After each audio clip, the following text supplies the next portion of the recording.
I feel like you should use toy cleaner every time, but I don't. I usually just give it a good wash down, and I'm famous for leaving them in my bathroom sinks.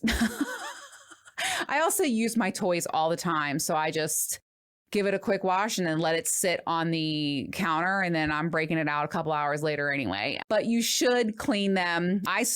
Storing them as well. I'm like, oh my God, Adrienne, you're not the one to be asked these questions to. And I'm not going to lie and be like, oh, I have this pristine box that I keep. Oh, no, I throw it in a Lululemon bag or in my kitchen counter or cabinet when my kid comes and I'm like, oh my God, like I got to hurry and get rid of this. Like,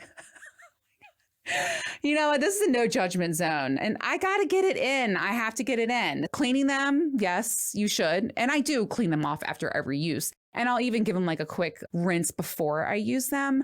But storing them, I'm really bad at that. I have them in my drawers, my kitchen cabinets, on my bathroom sinks, multiple bathrooms. I have a ton in this studio right now. I would say make sure you keep them hidden. Like that's key. Rinse them before and after. Other than that, I'm probably not the best person to go to.